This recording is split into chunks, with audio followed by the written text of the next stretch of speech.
Today, we're talking about every level of wealth management for athletes: the broker, the wealth manager, and the multifamily office, and how the level that you're sitting at right now might quietly be costing you far more than you think. And here's the thing: if you're an athlete out there and you're trying to figure out how to navigate your financial life without turning it into a second job or ending up on 30 for 30 broke, this is going to be one of the best breakdowns for you. And I know this because I've lived this. When I signed as the 9th overall pick in the draft, I used a broker, and then I transitioned to a wealth manager, and now I've built a multifamily office focused specifically on helping professional athletes. And here's the thing: everybody sees tax planning and investments and cash flow. You can find a lot of that stuff online. But what happens when it's the middle of July and you get traded and you got to get your car shipped across the country and you got to get a new lease set up and you don't want anybody to know where you're living? Then who are you going to turn to? Well, in this video, I'm going to walk you through what each level does, where the gaps are, and when you know that you should graduate to the next level. Let's dive in. Let's start with level 1, the broker. You sign your first contract, and you're looking for a way to protect your money, to grow your money, maybe even to invest your money. And along comes a broker with some sort of product or solution that might actually be a really good fit for you. But a couple things that you need to understand with this level is a broker is typically held to what's called a suitability standard. What that means is he could promote a product or solution that's a 7 out of 10. It might not be a 10 out of 10, but it only has to be suitable for you. So if you're a young player out there, they might put you in a product that maybe it pays them a little bit more money, or maybe it's the only product they have on the shelf behind them, but it's suitable for you. You need to make sure that as an athlete, you're getting sold products and solutions, you're implementing strategies that are actually 10 out of 10 for you. And I know this because it's extremely hard to make money in professional sports, and you have to be treating every single dollar like it's your last. So let me share a personal story about my journey. When I first signed, I used a broker. An absolutely great human being. But there was one thing that was missing. There were some products and solutions that I got sold that on the surface, they looked great. When I saw the prospectus, when it showed how much money I was going to make in the future, I thought, I definitely want that. But I didn't know what else was out there. So I bought this product, I bought this solution, and it took me years to realize. It took me a lot of costs, a lot of fees, and a lack of returns to realize that this actually wasn't the best product or solution for me. And it wasn't the gentleman's fault that sold me the product or solution. It was just the process. It was the system that he was in. It was that broker model. And I realized that I needed to graduate to something else. And the gap that I was missing was I had no planning in my life. You see, I was implementing products and solutions without any plan for where I was trying to go in the future. Think about it like this. If you were driving a car, but you didn't have the roadmap of where you were going, and you were just driving around randomly and filling up at gas stations and doing this and doing that, are you going to get to where you want to go? Well, chances are no. So I knew I needed a next level. And that next level was a wealth manager. What was the biggest difference here? Really two things. Number one, the wealth manager was held to a fiduciary standard.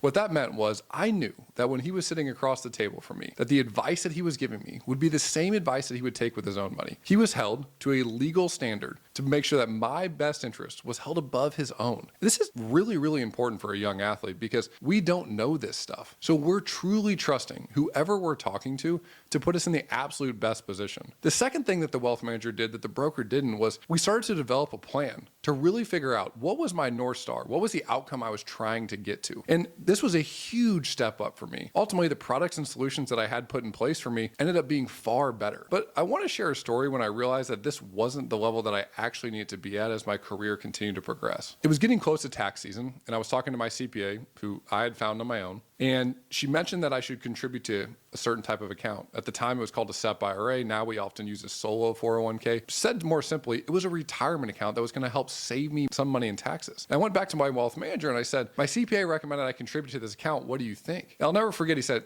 oh, that's a great idea. We should do that. And then I thought, why am I the one that made the phone call to the CPA? Why is the CPA giving me the financial planning advice that I thought you should be giving me? And it made me realize that my team was a bunch of individuals that, although they were great at their individual jobs, they were all working in a silo. And what that meant was they were never talking to each other. So here I was sitting at the center of my own financial life, trying to coordinate it, trying to do all the day-to-day. And frankly, it was becoming a bit of a second job. I needed somebody that was going to truly sit at the very center of my financial life, coordinate with all the people around me, and make sure that everything I was doing was moving into that direction of the North Star I was trying to get to. So that's when I realized I needed to upgrade to more of a multifamily office. That sounds like a complex term, but let me break it down a little bit more simply. All it simply means is they coordinate every single thing with a dollar sign. So a couple big things changed for me when I upgraded to that. Number one, I wasn't the person making the phone call between everybody on my team. My multifamily office was. whether it was my estate planning attorney, whether it was my CPA to talk about taxes, whether it was my auto insurance agent, whether it was my life insurance agent. They knew every single person on the team. And not only that, they helped me figure out who should actually be on the team in the first place. And this is something that I'm so passionate about what we've built at Moment. This is exactly what we do for the athletes that we work with. We help them build out a team of A players, and we help them coordinate that team. And the reason why this is so passionate for me is because I've walked this path before.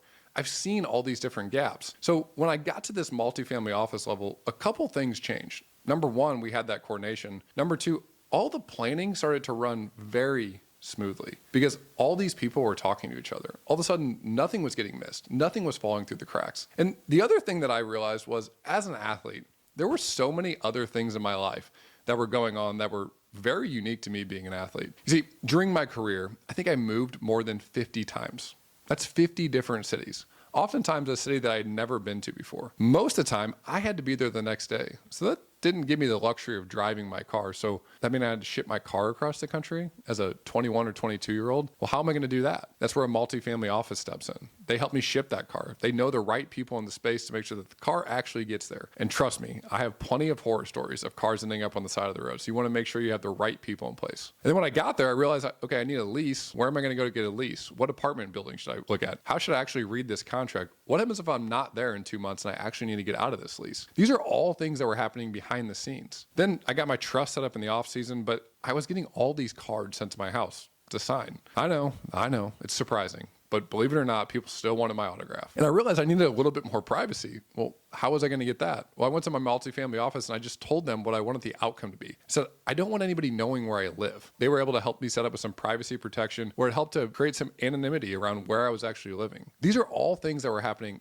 off the field that didn't have anything to do with my tax bill or didn't have anything to do with my investment portfolio. But let's get it straight. They were managing all of those things plus all the stuff in my investment portfolio, helping me grow my money, sitting on the other side of the table as a fiduciary. And this is when I realized that the top level of this, the multifamily office level for an athlete, is exactly what the athlete needs as the career continues to progress. Because like I said at the beginning of this video, finances are really important, but they should not be a full-time second job. Playing professional sports is hard enough. And the one thing I do know, it is so hard to earn money from playing professional sports. And every single dollar that we earn, we have to treat it like it could be our last dollar. So I'll ask you this. If you're in the 0.0001% of whatever you do, whether you're an athlete, whether you're a casual fan out there, whether you're an entrepreneur, you better believe that the rest of the people around you that are helping you with your money are in the 0.0001%. And that's where that multifamily office comes into play.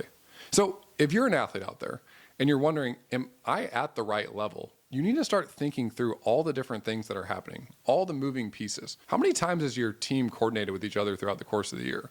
Have they had any team meetings between the CPA and the financial advisor? Has your estate planning attorney ever talked to your financial advisor? When it comes to getting your car shipped or getting a lease set up or talking about anything that's happening off the field or talking to your agent, who's doing all that? Are you doing that or is your team doing that? And chances are, if you're doing that, it might be time to level up. Because the one thing I do know is this career will end faster than you realize. And you've worked really hard to put yourself in the position you're in. You have a ton of God-given ability. And it's up to you to make sure that you hire the right team to maximize it. As always, my goal is to help you get smarter with your money. So whether you're an athlete out there that truly wants to maximize every opportunity set that they had, or you're a casual fan that loves these behind-the-scenes looks at what does it actually look like to serve professional athletes, this is the channel for you. And I look forward to seeing you on a future video. Until next time, my friends.